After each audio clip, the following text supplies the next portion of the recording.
예, 안녕하세요. 오순재였습니다. 이번 시간부터는 전방 후원분에 대해서 알아보도록 하겠습니다. 왜 그러냐면 이 전방 후원분이라는 것이 일본의 그 천황들의 무덤입니다. 근데 우리나라에는 이게 없다 그랬는데 그것이 아니고 전라도 지역에 쫙 깔려 있습니다. 그것뿐만 아니라 이 경기도 지역하고 이 전방후원분의 시원이 어디냐 하는 걸 갖다가 제가 이제 밝혔습니다. 그래서 이제 그걸 갖다가 상세하게 이제 설명을 드리도록 하죠. 맨 처음에는 지금 현재 이제 발굴을 많이 한 전라도 지역의 전방후원분의 그 현황에 대해서 먼저 이제 설명을 드리도록 하겠습니다. 전라도 지역에서 나타나고 있는 그 전방후원분의 그 연대를 보면은 5세기 말에서 5세기 한 중반까지 이렇게 쭉 깔려 있습니다. 우리가 이제 영광, 그 다음에 나주, 그리고 이제, 이것도 이제 영암, 그 다음에 이제 광주, 한평, 그 다음에 이제 나주, 장성, 해남, 그 다음에 광주 이런 데 쭉 깔려 있거든요. 전라도 지역에 깔려 있는 거예요. 그래서 왜 여기에 집중적으로 이게 나올까? 이제 그거에 대해서 뭐 여러 가지 설이 있어요. 심지어는 어떤 고분은 발굴해 보면은 일본 쪽 유물만 나오는 유물 고분도 있어요. 그래서 이제 뭐라 그러냐면 일본인 학자들은 봐라 이게 있나 일본보다. 그런데 그렇지 않다는 거를 이제 이제 여러분들한테 이제 설명을 드리겠습니다. 그 학설은 박천수 교수가 이제 쓴 논문입니다. 굉장히 중요한 논문인데 그것도 이제 디테일하게 설명을 드리겠습니다. 자, 여기에 지금 분포도입니다. 여기 쭉 이렇게 여기 해남에서부터 쭉 깔려 있죠.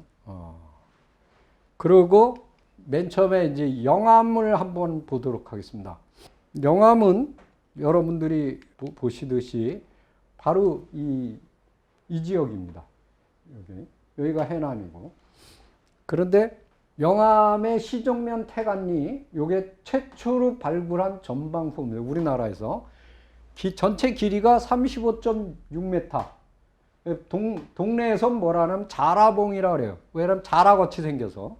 그 다음에 이걸 발굴해 보니까 4세기에서 5세기 사이에 수열식 석실입니다. 여기에서 뭐가 나오냐? 귀걸이, 그 다음에 구슬, 쇠도끼, 쇠낫 이런. 근데 제일 중요한 게 뭐냐면 한의화가 나와요. 이 한의화는 뭐냐면 일본의 전방후원본에 보면은 그 테두리에 이렇게 한의화라는 걸 이렇게 꽂습니다. 이렇게 원통형 그 톡인데 그걸 갖다 쭉 했는데 여기서 뭐가 나오냐? 한의화가 50여 점이 나왔어요. 붉은색을 띠고 있고 이렇게 중간에 이렇게 턱처럼 돌린 게 나오는 거예요. 그래서 여기 보시면 어떻게 생겼냐? 요거죠. 여러분. 지금 요게 발굴된 형태입니다. 여기 보시면 여기 뒤에가 동그랗고 여기 앞에가 네모나죠. 멀리서 보면은 자라같이 생겼죠? 목을 이렇게 내민. 그래서 자라봉이라고 불렀다. 이렇게. 그 다음에 이제 해남의 장고상 구분. 자, 해남 북일면 방산리에 있는데 이건 6세기 전반에 해당됩니다. 전체 길이가 75m. 근데 이제 그 안에 행열식 석실물이 있어요. 근데 여기서 나온 것들을 보면은 이 석실에다가 붉은 칠을 했어요. 이렇게 붉은 칠을 한 것은 일본의 큐슈에 아리아케라는 그 구마모토 지역의 앞에 있는 바다가 아리아케예요. 거기에서 나타나는 무덤들하고 똑같아요. 네. 그래서 요거는 5세기에서 6세기에 조성된 외인들의 호적 무덤하고 같다.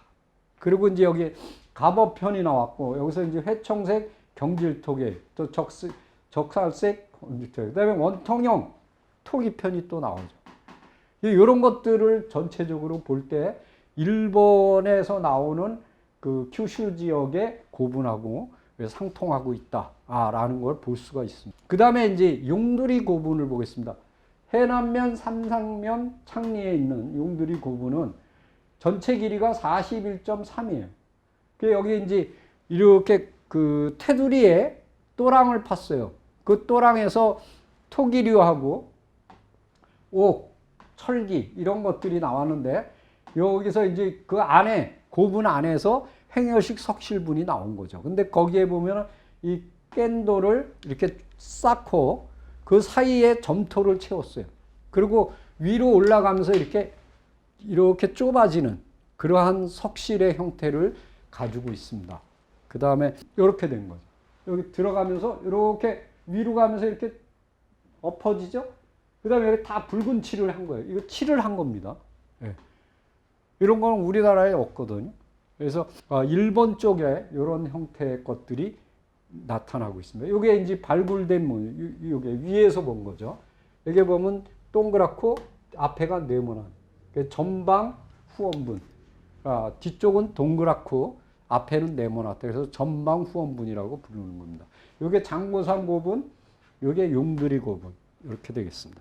그 다음에 광주 명화동, 광주 광산시 명화동에 있는 고분으로 전체 길이가 33m. 그리고 이제 여기를 이렇게 동그랗고 앞에는 네모나타 그랬잖아요. 그것이 딱 연결되는 부분, 그 부분에 뭐가 나타나냐? 원통 모양의 토기가 열을 지어서 50cm 간격으로 꽂혀 있어요. 이렇게 세워져 있어요. 총 길이가 8m 정도, 8.2m 정도가 쭉 이렇게 확인이 되고 있는 거예요. 자, 그래서 여기, 그리고 이제 이 또랑, 이 U자형 또랑이 이렇게 파져 있죠. 테두리에 쭉 이렇게. 그 다음에 행연식 석실이 나타나는데 그 안에서 금동제 귀걸이, 그 다음에 새 화살초, 그 다음에 이제 여러 가지 이제 병톡이라든가 띠고리 뭐 이런 것들. 근데 여기서 나타나는 거를 볼 때 새 화살촉하고 화살통 꾸미개 이 두 가지를 볼 때 무장적, 이 사람이 무사였을 가능성이 높다. 그 시기가 어떻게 되냐면 6세기 전반이에요. 요 고분의 시기가. 이거 월계동 장고분을 보겠습니다. 광주시 광산동 월계동에서 광산구 월계동 6세기 전후 두 개가 나오는데 하나는 45.3m 1호분이, 요거는 5세기 후반, 2호분은 34.5m인데 6세기 중반입니다. 그리고 그 테두리가 또랑이 이렇게 쭉 파져 있어요. 예. 그리고 그 안에 1호분, 2호분 모두 행열식 석실이 있고 그 안에서 금귀걸이, 쇠 화살초, 쇠 손칼, 그 다음에 철제 널못, 이게 이제 관에다 치는 못 있죠. 그 다음에 유리구슬, 그 다음에 젓갈색 원통형 투기, 그 다음에 이제 뭐 이런 여러 토기 조각들이 나왔다. 그래서 여기 보면 요게 명화동 고분군이에요. 요 발굴된 모습이죠. 요게 이제 월계동 고분입니다. 잘 남아 있죠? 네, 굉장히 잘 남아 있습니다. 이게 봉헌을 한 거죠. 여기서 나온 원통형 토기. 예. 여기서 월계동에서 나온 원통형 토기. 이렇게. 이런 것들은 백제의 정형적인 삼족토기입니다. 자, 그 다음에 이제 한평을 보도록 하겠습니다. 한평의 신덕고분은 한평군 월야면 예덕리에 있는 전체 길이가 51m입니다. 그래서 여기에서는 일본식의 석실뿐만 아니라 그 속에 목관에 있는데 그 목관이 뭐로 만들었냐? 금성으로 만들었어요. 이 금성은 우리나라에 없습니다. 그래서 문영왕의 관도 금성으로 만들어져 있어요. 그러니까 일본산입니다. 그래서 우리가 공주박물관 앞에 가면 이 금성이 하나 심어져 있어요. 그래서 우리나라 이 소나무하고는 전혀 틀리죠. 그 다음에 이 속에서 뭐냐?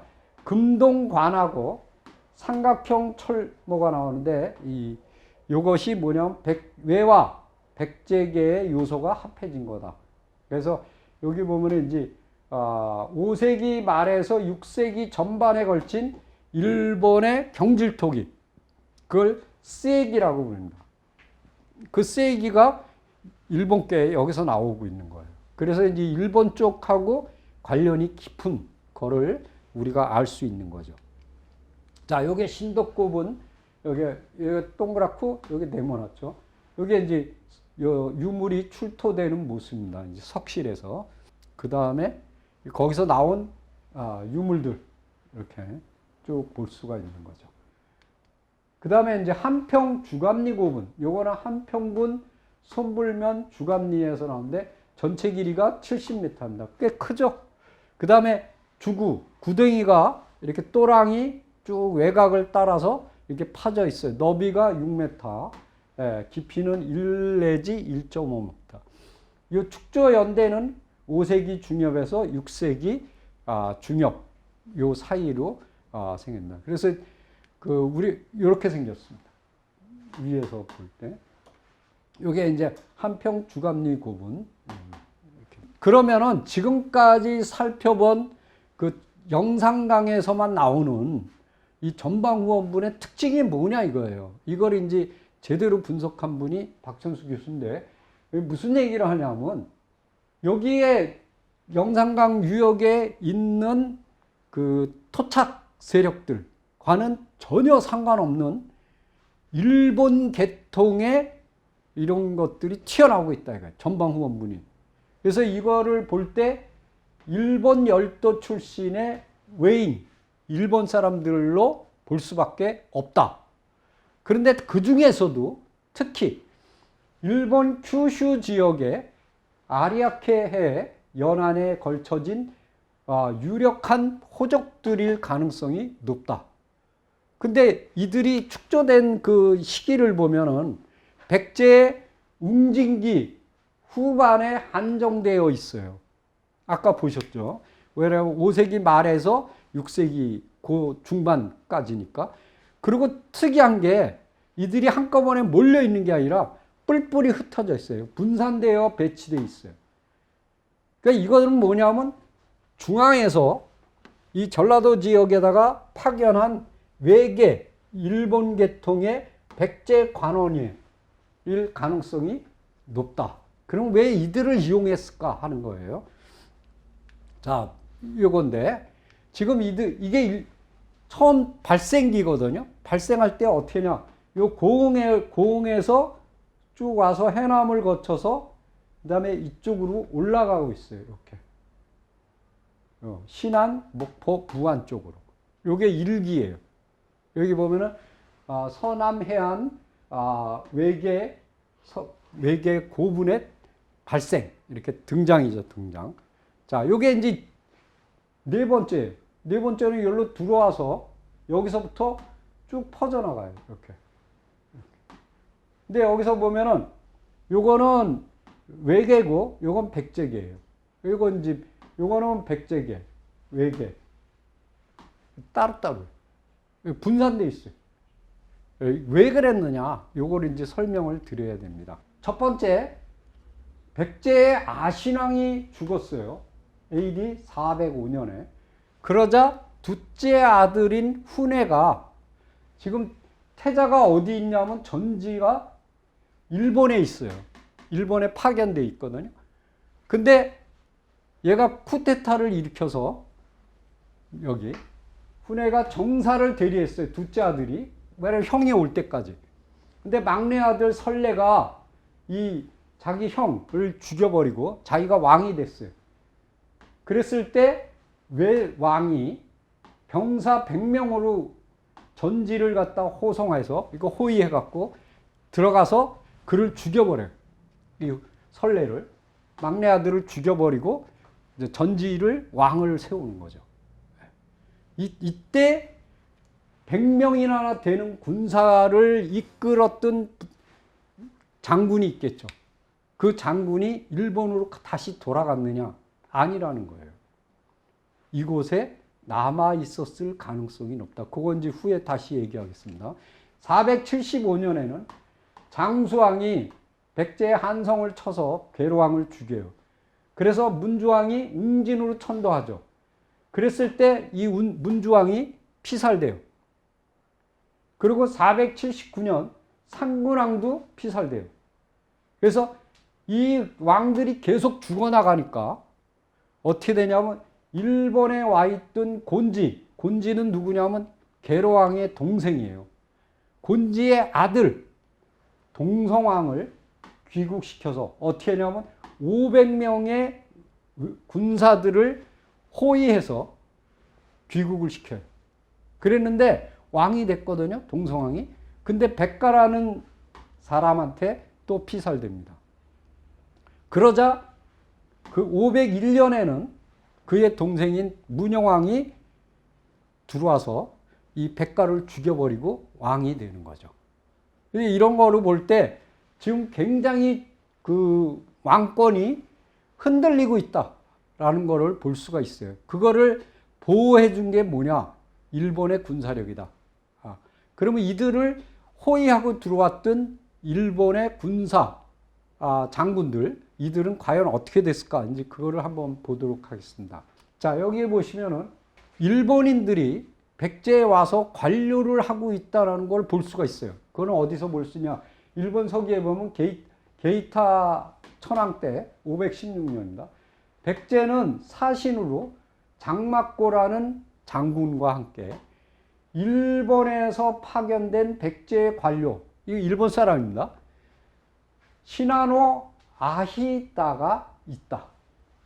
그러니까 지금 이 사람은 일본 사람인데 백제에 가서 관료가 된 사람이에요. 그래서 사신으로 온 거예요. 그 다음 비다츠 천황 때 규슈의 구마보도의 출신인 니찌라라는 사람이 등장하고 있어요. 근데 이 사람의 이 벼슬이 어떻게 돼요? 16관등에서 1관등은 좌평이거든요. 지금으로 하면 장관이에요. 근데 그 다음이 차관이겠죠? 이품, 달소리예요. 근데 이 사람, 니찌라라는 사람이 달소리예요. 근데 이 사람은 일본 사람이에요. 근데 백제 관료예요. 이와 같이 일본인으로서 백제 관료가 된 사람들이 있었다라는 것이 증명이 되는 거죠. 예. 그리고 지금 이제 여기 보시면은 이 박천수 교수가 다시 돌아와서 무슨 얘기를 하냐. 한평의 신덕고분을 보면은 일본의 큐슈 지역의 아리아케해 여기에 존재했었던 유력한 호족의 무덤일 가능성이 높다. 근데 이제 제가 보기에는 그 구마모토의 야스시로 여기에 보면은 니찌라의 일족이었을 가능성이 높다. 왜냐하면 니찌라라는 사람이 여기 출신이에요. 그리고 달소까지 했잖아요. 그러니까 그들과 이렇게 무관하지 않다. 그러니까 일본의 그 구마모토 지역과 후쿠오카 지역을 중심으로 한 그 세력들이 백제에 건너와서 바로 묻혔을 가능성이 높다라는 것을 알 수가 있는 거죠. 자, 왜 그러냐?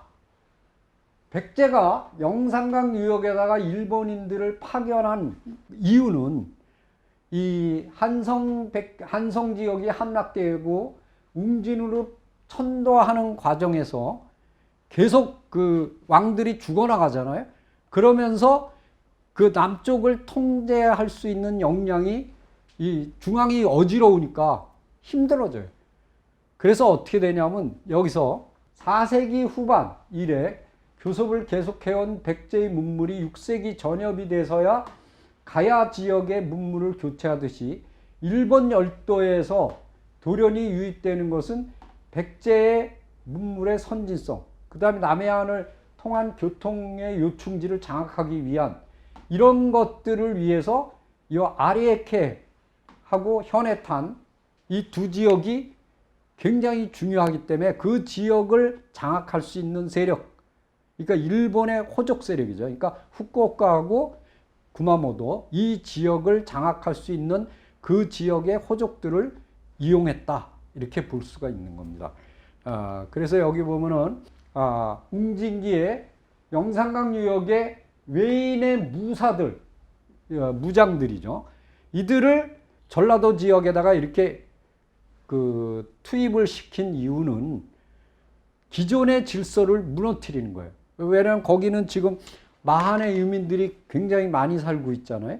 그거를 제어하기 위해서 도리어 다른 지역, 지금 일본에 있는 그런 호적 세력을 끌어들임으로 인해서 그들의 그 결속력을 갖다가 이렇게 무너뜨리고 있는 것을 볼 수가 있다. 이렇게 보입니다. 자, 우리가 아까도 설명드렸지만은 문주왕, 상근왕, 동성왕 이 세 사람이 피살되는 웅진기에는 이 지역에 전라도 지역까지 통제력이 이렇게 미치지 않았기 때문에 도리어 그 일본에서 그 호위하고 들어왔던 그 무사들의 우두머리를 그 호적 세력을 그 군인들을 장군들이겠죠. 장군들을 갖다가 이 지역에 투입을 시켰다. 이렇게 이제 볼 수가 있는 겁니다. 여기에 보시면은 이들은 백제 왕권하고 굉장히 결속력이 강하죠. 근데 지금 문제가 뭐냐면 일본의 학자들은 요거를 기화로 해서 봐라 이게 임나일본부다 이렇게 이제 주장하고 나와요. 그런데 지금 문제가 뭐냐면 임나일본부가 가장 활발했던 시기는 4세기 후반에서 5세기예요. 그런데 아까 보시면 5세기 말에서 6세기 그 사이에 이게 그 고분들이 만들어지거든요. 그럼 이 시기하고는 전혀 상관이 없죠. 도리어 이 시기보다 더 끝에니까 임나일본부가 사그러지는 시기하고 맞아떨어져요. 전혀 안 맞는다는 얘기예요. 그러니까 도리어 임나일본부하고는 전혀 상관이 없는 것이다라는 걸 이 고분이 도리어 증명을 하고 있어요. 이게 이제 박천수 교수의 주장입니다. 근데 저는 가장 타당성이 높다고 생각하고 있습니다. 자, 그리고 또 하나 중요한 부분을 박천수 교수가 지적하고 있는데 이 당시에 영산강 유역의 최대 세력은 누구냐면 나주의 반남고분입니다. 이 반남고분이 거기가 가장 중심지거든요. 근데 그거를 중심으로 해서 이들이 만들어진 고분을 한번 살펴보면은 여기 보십시오. 동쪽에 백제계의 나주시 세지면 송제리 고분이 만들어지고 있어요. 그리고 남쪽에는 이게 이제 해상교통이죠. 여기는 영암의 자라봉 전방후원분이 있고 북쪽에는 영산강 본류가 흐르는 여기에는 나주 보감리 3호분이 있어요. 서북 쪽에는 영산강 하류에 한평마산리의 표산 고분이 있어요. 이와 같이 반남고분을 중심으로 해서 백제계하고 외계의 고분들이 쫙 포위를 하고 있어요. 자, 무슨 얘기냐면 요거 보십시오. 요게 반남고분이에요. 요게 영산강입니다. 여기 보면은 요게 송제리 고분, 요게 자라봉 고분, 요 영암, 나주, 보감리, 요 나주죠. 위에는 한평. 이렇게 갖고 완전히 포위를 하고 있다는 거예요. 그래서 지금 이 중심 세력을 압박해 나가는 거죠. 예. 그래서 이들의 세력을 통제하는 이런 형상을 보여주고 있다. 이렇게 보고 있습니다. 그 외에 뭐 이제 우리 신덕고분이라든가 명화동 고분, 영천리 고분, 이건 이제 장성입니다. 그 다음에 이제 광주 월계동 고분, 해남의 장고분, 조산고분, 용두리 고분 이런 것들이 쭉 있는데 요거는 아까 이런 고분들을 쭉 발굴해서 분류를 해보면은 같은 횡혈식 석실분을 쓰고 있지만 후쿠오카를 중심으로 한 북교슈계, 구마모토를 중심으로 한 히코게, 그 다음에 발전계, 이런 여러 가지 계통의 것들이 이렇게 각각 나타나고 있어요. 왜 그랬을까 하는 거예요. 그 이유는 그런데다 제일 중요한 거는 이들의 배치를 보면은 분산을 시키고 있고 고립적이에요. 통합이 안 돼. 그건 왜 그러냐면 이들이 세력을 딱 이렇게 결집하면은 문제가 생기니까. 그래서 이들이 연계되는 것을 막기 위한 거예요.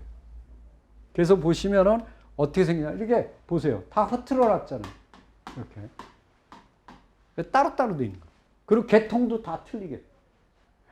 그러니까 그거는 백제가 이들을 이용해서 마한 세력을 제압했는데 이 통제하면서도 이들이 결합되면 골치 아프니까 그걸 갖다 이렇게 각각 다른 세력들을 이렇게 고립 배치했다. 그리고 분산시켰다라는 걸 갖다가 이렇게 볼 수가 있습니다. 그래서 이 전라도 지역의 그 전방 후원군이 5세기 말에서 6세기 중반까지 이렇게 쫙 나타났다가 사라지는 이런 형상이 왜 그런가를 이렇게 이제 설명을 잘 하고 있습니다. 그래서 이제 우리가 얘기하는 임나일본부하고는 전혀 별개의 것이라는 것을 갖다가 도리어 증명해주고 있다는 것을 여러분들한테 말씀드릴 수가 있습니다. 그래서 아주 중요한 부분을 지적했고 우리가 발굴을 통해서 어떤 때는 그 일본 것만 나오는 것이 있어서 우리가 이제 많은 사람들이 야 이거 뭐 또 임나일본부 들고 나오는 거 아니야? 그때 일본 학자들이 들고 나왔어요. 그랬다가 도리어 그게 깨져나가는 이런 형상을 볼 수가 있습니다. 그래서 다음에는 이제 과연 이 전방후원문이 일본에 쫙 깔려 있는데 일본 것도 알아보고 그러면 시원이 이게 어디서부터 만들어졌을까라는 걸 갖다가 이제 또 설명을 드리도록 하겠습니다. 자, 수고하셨습니다.